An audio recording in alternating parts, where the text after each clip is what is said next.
ternyata di hadapan Allah amalnya nggak ada semua.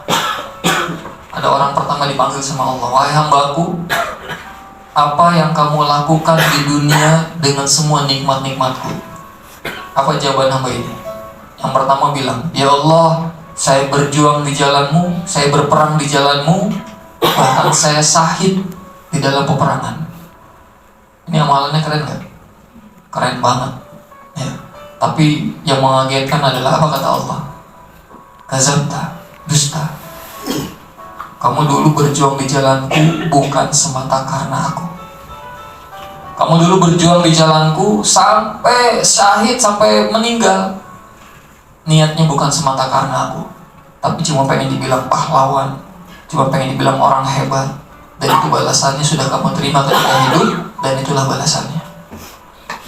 Dan akhirnya Allah perintahkan malaikat untuk menariknya ke dalam nerakanya Allah. Ada orang kedua ditanya sama Allah, wahai hambaku, apa yang kamu lakukan dengan nikmat-nikmatku selama hidup di dunia? Orang kedua bilang, ya Rabb, saya belajar Quran dan saya mengajarkannya. Masya Allah. Tapi lagi-lagi yang mengejutkan adalah apa kata Allah? Dusta.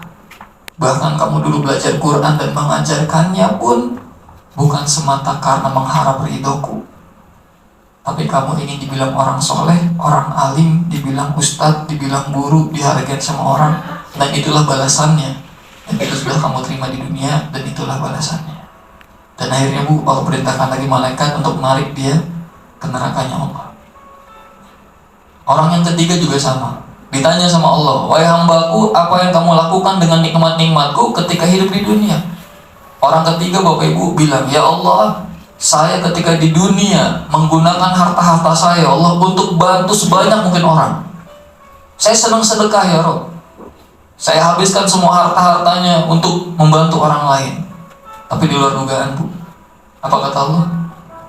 Kazabta, dusta. Bahkan dulu kamu sedekah di jalanku, sedekah memberikan harta-hartamu itu bukan semata karena aku, tapi biar dibilang orang baik, orang dermawan, orang terpandang, biar dipuji sama tetangga. Sehingga amalannya nggak ada apa-apa di hadapan Allah. Dan akhirnya orang ketiga pun ditarik sama Allah ke dalam nerakanya Allah. Maka Bapak Ibu sekalian, inilah pentingnya menjaga niat. Apapun yang kita lakukan, insya Allah bisa bernilai ibadah di hadapan Allah kalau niatnya karena Allah.